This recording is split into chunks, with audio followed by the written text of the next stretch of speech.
Bonjour, et pour la première fois dans On ne vous demande pas d'y croire, j'ai le plaisir de recevoir un hypnothérapeute. Brice Guillon, bonjour et merci d'avoir accepté mon invitation. Bonjour. Alors j'ai envie de vous poser une première question, c'est quelle est la différence entre l'hypnose ericksonienne et l'hypnose classique? Ok. Alors l'hypnose classique, ce qu'on entend par hypnose classique, c'est ce qui était fait avant du temps de Mesmer, pas le fascinateur là, qui passe à la télé, mais le vrai. Ah bon, il y a eu deux Mesmer? Bah en fait, il y en a un qui a repompé, qui a repiqué le nom, ouais. Ah d'accord, ok. Voilà, pour faire du spectacle. Ok. Mais j'ai plus la date en tête, mais ça va être vers 1800, je dirais. En fait, c'est le premier qui a découvert un peu la capacité du cerveau et le pouvoir de guérison du cerveau. Donc il faisait des séances collectives, c'était étudié par l'Académie de médecine. Après, il y en a eu un certain nombre, il y a eu l'école à Nancy.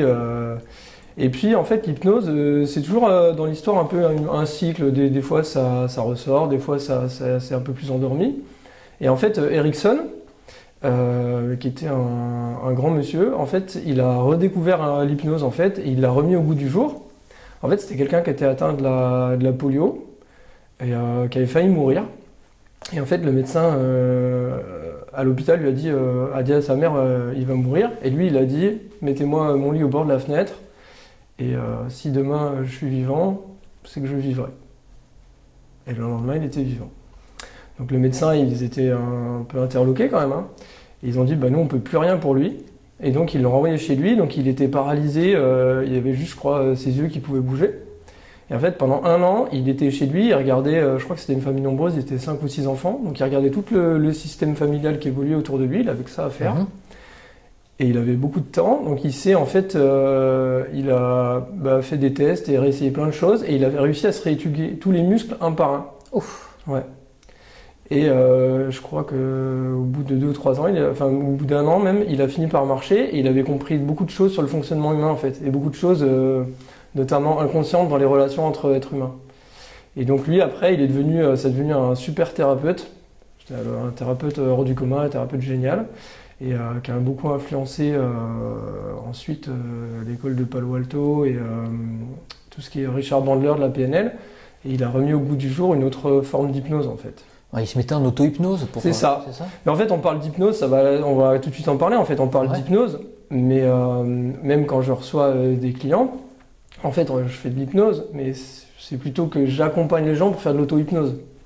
C'est-à-dire que c'est pas moi c'est moi qui accompagne la personne, mais là, moi, j'ai pas de baguette magique. En fait, j'ai quelques mots.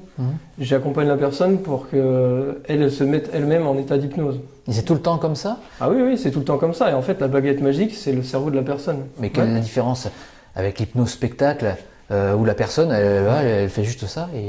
Ouais. Alors en fait, c'est beaucoup moins spectaculaire que ce qu'on pense. Ouais. Et moi, ça me fait rêver, moi. Ah oui? J'ai l'impression que c'est magique. Ouais, on a l'impression que c'est magique, mais comme dans toute magie, il y a un truc. Ah. Voilà.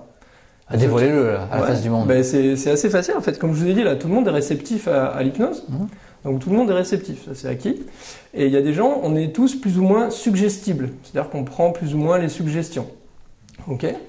Et en fait, on va dire 90% de la population, comme sûrement vous, moi en tout cas, je suis normalement suggestible. Voilà. Et il y a une infime partie de la population, peut-être 10 et 5%, qui est vraiment très suggestible. C'est-à-dire qu'ils prennent très très vite les suggestions et qui agissent vraiment très fort sur eux. Et en fait, l'hypnotiseur spectacle, je ne sais pas si vous avez déjà vu, mais il va faire un test, il va chauffer la salle, et souvent c'est le test avec les doigts. Ouais. Et en fait, il va tester comme ça les gens les plus suggestibles. Et à ce moment-là, il sélectionne parmi 1000 personnes, peut-être les 10 plus suggestibles. Vous voyez ? Et c'est comme s'il y avait un entraîneur de sport qui fait jouer des joueurs de foot, il en prend 1000, et il fait des tests, et il dit, je prends les 10 meilleurs, et il leur dit, regardez, je vais vous en faire une équipe au top. En fait, ils sont déjà au top. Et ils sont déjà en fait super forts pour faire cette chose-là. Et donc l'hypnotiseur spectacle, en fait, après, il utilise les techniques d'hypnose. Mais par contre, en fait, les gens sont hyper suggestibles. Donc ça marche de façon incroyable sur eux, enfin qui semble incroyable. Mais c'est eux en fait qui sont vraiment très forts. Et en fait, il y a une partie de ces gens qui est quand même, faut le dire, qui est quand même d'accord, qui est quand même ok pour faire ça, et ça va jamais dans des proportions. De l'extérieur, ça peut sembler quand même assez incroyable, mais ça reste toujours correct et en accord avec les valeurs, avec l'identité de la personne. C'est-à-dire que si vous disiez prenez une arme, tirez-vous, mettez-vous nu, la personne ne le ferait pas, parce qu'elle est toujours inconsciente. Il y a une petite partie d'elle qui est quand même consciente, c'est juste qu'elle est hyper suggestible. Donc elle lui dit, vous êtes un chien, la personne elle est un chien. C'est-à-dire que moi je peux vous amener, si ça vous intéresse, à devenir un chien, à coller une main sur la table, c'est juste que ça prendra plus de temps. Mais en fait on y arrive à la même chose, et c'est juste que je vais devoir, on va en gros utiliser des suggestions indirectes. Et donc on peut arriver au même résultat, c'est juste ça prend plus de temps. Voilà. Moi je sais pas si c'était Mesmer que j'avais vu dans la rue, c'est des vidéos que j'ai vues, donc qui arrivait, il croise une personne dans la rue, a priori il la connaissait pas, et il lui fait juste un truc comme ça, pouf, la personne elle tombe. Ouais, après il faut voir sur le nombre de personnes sur lesquelles... Peut-être qu'on voit uniquement celles avec qui ça marchait.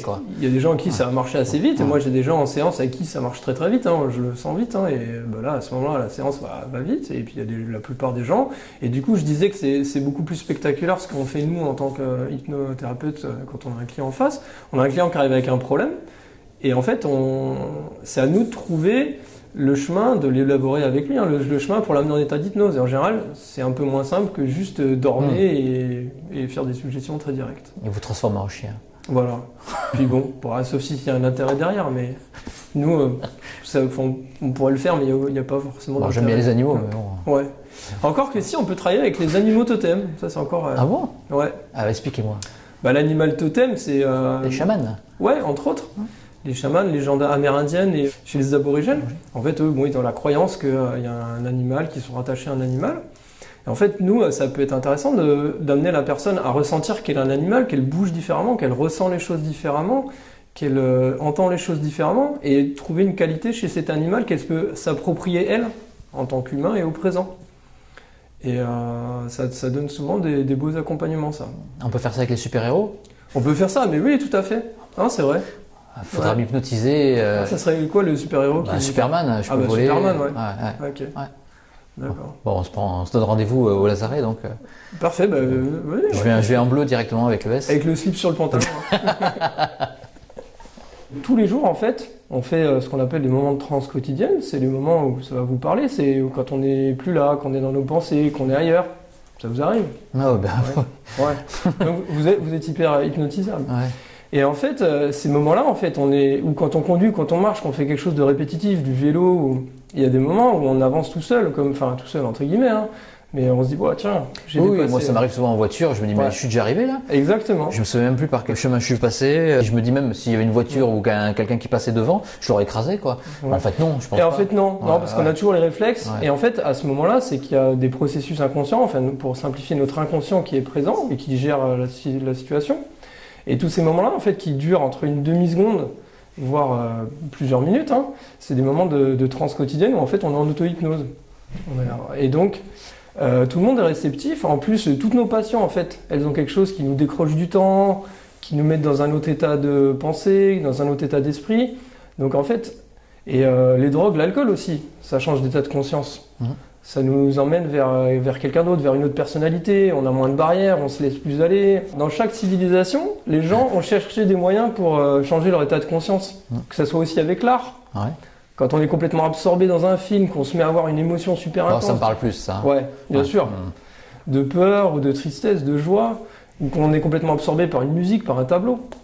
Qu'on part complètement ailleurs, à ce moment-là, c'est aussi des moments où on part en transe. En fait, l'état de conscience qui change, on a un état émotionnel qui est complètement différent. Bon, mais quand on est dans des états comme ça, quelqu'un ne pourrait pas me dire va faire ça, rentre-toi une aiguille dans la joue.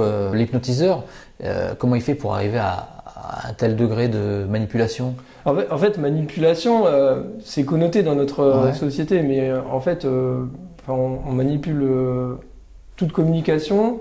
Et manipulation, en fait, la manipulation, elle est partout, dans le fait de comment on s'habille, dans le fait de parler, de tout échange, en fait, c'est une manipulation. Après, elle est positive ou négative. Et nous, ce qui se passe, c'est qu'on a des techniques pour amener la personne à se mettre dans un état d'hypnose, et ensuite, on va l'aider à travailler sur elle. Mais c'est-à-dire que la solution, en fait, on va l'aider plutôt à l'amener dans ce contexte et à envisager les choses différemment et à elle-même à trouver ses solutions. C'est-à-dire que moi, en séance, je propose jamais rien. Je dis pas, vous allez arrêter de fumer et demain, ça sera réglé.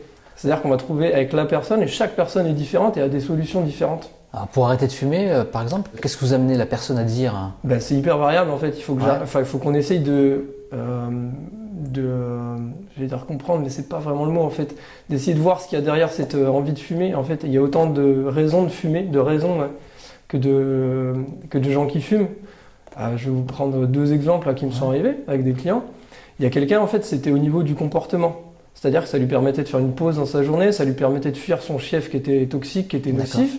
Et quelqu'un d'autre, en fait, il avait dit, bah, moi je fume parce que c'est du plaisir. En creusant un peu derrière ce plaisir, en fait, c'était un lien avec sa famille, puisque toute sa famille fumait, tous les membres de sa famille fumaient. Donc au niveau de son identité, il ne l'avait pas vraiment conscientisé, mais c'était le lien qui le rattachait à sa famille. Il avait l'impression inconsciemment que s'il coupait ce lien, il allait se couper de sa famille. Là, vous imaginez bien que quelqu'un ne va pas arrêter de fumer s'il a cette impression-là, s'il a cette chose. Et donc il y a autant ensuite de solutions que de raisons Donc en état d'hypnose, vous lui permettez de prendre conscience de ça. Ouais, c'est bizarre de dire ça comme ça, mais c'est-à-dire qu'on va favoriser, en fait, on a d'autres parties, hein, enfin, c'est d'autres parties à l'intérieur de nous, et on va aller à la rencontre de ces différentes parties, parce qu'on a l'impression qu'on gère, entre guillemets, notre vie, qu'on maîtrise tout, mais il y a quand même des choses qu'on maîtrise pas forcément, par exemple, tous les comportements qu'on aimerait changer, toutes les émotions, des fois, elles nous submergent. Il y a des choses, par exemple, une rupture difficile ou un deuil, des fois, c'est pas au bon endroit, en fait, parce que c'est toujours présent. C'est qu'il y a quelque chose à l'intérieur qui fait que c'est toujours là. Donc nous, on a des outils pour aller travailler ça là-dessus. Ouais. L'état d'hypnose permet d'aller mobiliser en fait ces autres parties qui sont plus profondes. Bon, et vous allez même plus loin, vous arrivez même à faire régresser les gens. Ça m'intéresse vraiment, tout ce qui est magique, tout ce qui est incompréhensible pour moi, j'adore. Quand vous faites régresser les gens, soi-disant, enfin peut-être dans une vie antérieure, comment vous y prenez déjà? Ça dépend en fait de la personne. D'accord. Et là, il faut que j'explique un peu les mécanismes de la mémoire. Ouais. Et après, on va aller voir dans notre vie et même dans les vies antérieures. En fait, tous nos souvenirs, ils sont stockés dans notre cerveau, mais à chaque fois, ils sont rappelés. En fait, quand on va se rappeler un souvenir, il est en fait recréé. D'accord. Et en fait, dans ce souvenir, il y a une partie qui est entre guillemets réelle et il y a une partie qui est imaginée. C'est-à-dire que nos souvenirs, ils changent même avec le temps. Si vous me racontez un souvenir quand vous aviez 5 ans, quand vous avez 10 ans, quand vous avez 20 ans, quand vous avez 30 ans, 40 ans, en fait, le souvenir, il change. Et puis, même les souvenirs, vous avez déjà eu sur mon expérience, un souvenir désagréable, puis vraiment, sur le moment, c'est le pire moment de votre vie, et puis un an après, en fait, je sais pas, vous étiez avec des amis, etc., vous rigolez, vous dites, ah, finalement, c'était pas si mal, et puis on a bien rigolé, et puis bon. Donc en fait, la couleur, l'émotion du souvenir, elle a changé déjà, là. Même le contexte. Donc en fait, il faut bien comprendre que dans tout souvenir, il y a une part de réel et une part d'imaginaire. D'accord ?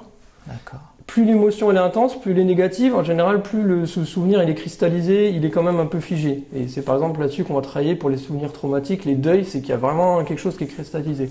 Mais de toute façon, dans tout souvenir, il y a une partie réelle et une partie imaginaire. Donc en fait, il y a des gens, en fait, on va faire comme des bons, ou remonter un chemin dans le temps, consulter un album photo, ça va dépendre encore une fois de la personne. Il y a autant de façons de remonter dans le temps qu'il y a de personnes. Utiliser une machine qui remonte dans le temps, nous on travaille beaucoup avec l'imagination, donc ce que va m'amener la personne, je vais m'en servir. Et on va remonter, on peut remonter par palier, il y en a qui arrivent à remonter directement. Et on peut, comme ça, remonter dans la vie, et on peut remonter jusqu'à 2 ans, 6 mois, jusqu'à l'état de fœtus, voire à la vie intra-utérine. Sachant qu'en fait, il y a une partie imaginaire et une partie qui est peut-être réelle, on ne sait pas trop, plus une partie qui est souvent aussi amenée par les parents. C'est-à-dire que moi, j'ai une expérience où je me suis vu dans la main de mon père, je devais avoir 2 mois. Mais bon, ça, c'est une scène qu'on m'a beaucoup racontée. Ouais. Donc à quel point c'était moi qui l'a revivé vraiment, ou à quel point c'était ce qu'on m'a induit consciemment et inconsciemment. Et ensuite, on peut même remonter dans les vies antérieures. Et alors, donc du coup, ça dépend de la croyance des gens. Il y en a qui vont croire qu'on a plusieurs vies antérieures, et on remonte alors dans leur vie antérieure. Et puis il y a des gens qui y croient pas. Et à ce moment-là, on parle de vie non biographique. Ils arrivent à remonter. Ben ouais, en fait. Même s'ils y croient pas, aux vies antérieures, ils arrivent à remonter. On peut remonter au-delà de son origine, et en fait, il y a une scène qui est créée par l'inconscient, sachant que cette scène, elle est imaginaire, mais elle se base aussi sur des éléments réels de la personne. Parce qu'en fait, on peut pas imaginer à partir de rien. Tout ce qu'on imagine dans notre vie, c'est à partir de notre vie, de notre vécu. Donc cette scène, même si elle est en apparence imaginaire ou peut-être réelle pour ceux qui y croient, elle va permettre de travailler, d'avancer, de régler un problème. Alors comment ça se passe ? Disons qu'elle fait toujours la même erreur au même endroit, jusqu'à l'origine du problème, et à un moment elle met le doigt dessus. Ben, à un moment, en fait, ça vend sur les personnes, mais elle va revivre une scène, ouais. Elle revit une scène et puis elle se dit, et là, pendant qu'elle revit la scène, elle se dit, c'est à cause de ça? Ou c'est vous qui le voyez et qui dites, non, c'est sûrement ce problème-là qui fait que... Non, mais en fait, la personne, elle va revivre la scène et puis on va aller travailler, il y a un truc à travailler à cet endroit-là, il y a un élément à travailler à cet endroit-là. Donc, et l'inconscient, il est très métaphorique, c'est très imaginatif. Et en fait, le travail qu'on fait à cet endroit-là, en général, ça libère même au présent.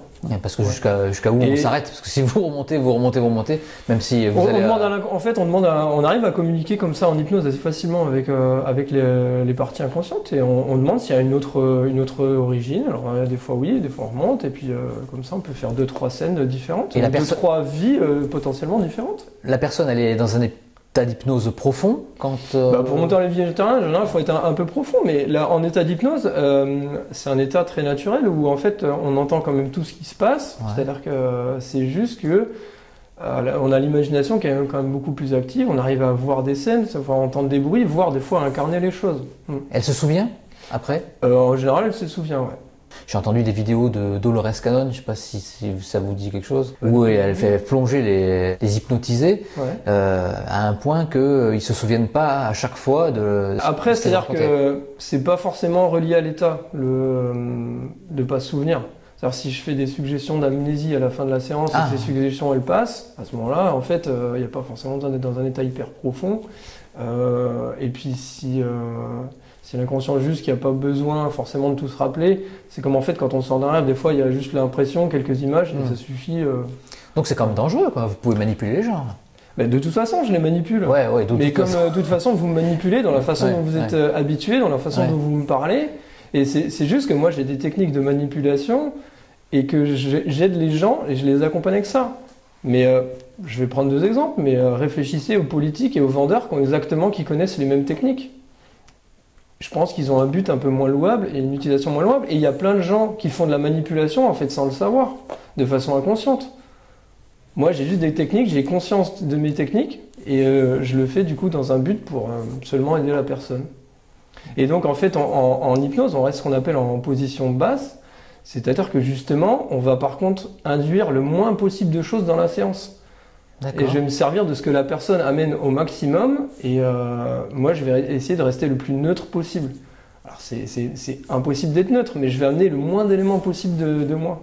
Le moins de solutions, de projections, c'est-à-dire que je n'analyse pas la personne et je me dis bah tiens il lui faudrait ça ou tiens il faudrait faire ça.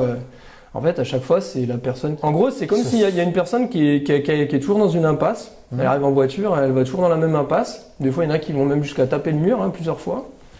Et puis moi mon rôle en fait je lui dis bah regardez descendez de la voiture, on va juste changer d'état de conscience et on prend pour se faire ça on prend le petit chemin qui est à côté puis on prend un petit chemin dans le maquis là comme on est en Corse et en fait on arrive dans une route parallèle qui va différemment et puis comme s'il y avait un rond-point et la personne elle découvre qu'il y a un rond-point qui a souvent plein de solutions, souvent elle a une route qu'elle a bien envie de prendre qui est bien tracée mais déjà il y a quand même plein de solutions et à ce moment-là en fait elle commence à avancer toute seule sur sa route, moi je suis juste là pour comme derrière pour l'accompagner pour voir que tout va bien. Mais c'est elle qui fait toute seule son travail, qui est accompagnée, qui avance pour faire son travail. Et vous les suivez pendant combien de temps, les patients? C'est hyper variable en fait. Sur cette route, en fait, il y en a qui en une séance vont se mettre à faire un marathon. C'est assez rare, mais ça arrive. Parce qu'elles sont déjà quasiment prêtes, elles ont besoin d'un petit déclic, un coup de pouce. Et puis elles vont faire un pas, elles vont faire 10 pas, peut-être 100 mètres, 1 kilomètre. Et puis là, ça dépend aussi de l'objectif. Donc ça, c'est hyper variable, ça dépend de la personne à chaque fois, comment elle arrive à avancer, comment on arrive à bien travailler ensemble en fait. Il y a des cas où une seule séance suffit pour... J'en ai eu quelques-uns où ça s'est bien passé, mais en gros, ce qu'on dit, c'est que la personne, elle est déjà quasiment à 99% prête à changer, elle a quasiment changé et il lui manquait juste un petit déclic, donc à ce moment-là. Qu'est-ce qu'on peut soigner avec l'hypnose? En fait, soigner, c'est un mot qui est un peu médical. En fait, en fait, on travaille sur les blocages, on travaille sur les limites, on travaille sur la motivation. Sur quoi on peut travailler? Comportement, changer un comportement, quel qu'il soit, parce qu'en fait, les comportements, ils sont beaucoup plus gérés inconsciemment que consciemment. On peut travailler sur tout ce qui est étape de vie, un deuil, une rupture difficile. préparer un concours, préparer, je sais pas moi, pour un sportif, une échéance. Après, il y a tout ce qui est la gestion des émotions, apprendre à mieux gérer ses émotions, son stress. Quand vous stressez, c'est pas fait de façon consciente, vous décidez pas de stresser. Et si vous dites juste, bah, je vais arrêter de stresser, ça marche? Pas vraiment. Pas souvent. Hein. Par contre, en fait, il y a une partie de vous qui sait très bien gérer ça, à quoi ça sert et pourquoi c'est là. Donc, on peut gérer sur ses émotions, ou je sais pas, quelqu'un qui est trop en colère, trop triste. On peut travailler sur des événements passés, des événements difficiles à digérer, traumatiques, un deuil. Il y a plein de choses. Hein. Et après, tout ce qui est apprentissage aussi, pour les sportifs, les musiciens ou quelqu'un, en fait, l'apprentissage, c'est de passer de quelque chose de conscient. Par exemple, quand vous avez appris à marcher, conduire, on réfléchit à tout, le vélo, puis petit à petit, en fait, ça s'automatise et ça devient inconscient. Pour apprendre des langues étrangères, ça peut marcher? Bah oui, ça peut marcher, ouais. Ça facilite tout, ça peut faciliter tous les apprentissages. En fait, c'est qu'elle va travailler, mais on va accélérer l'apprentissage, ouais. C'est-à-dire qu'on ne peut pas apprendre une langue étrangère de rien. Par contre, on accélère le transfert du conscient vers l'inconscient. Okay. L'automatisation, en fait. Aujourd'hui, quand vous marchez, vous ne réfléchissez plus à quel muscle se contracte, comment se gérer cet équilibre, alors que la marche, c'est une succession de déséquilibres compensés qui est très compliqué quand on voit un nourrisson qui marche.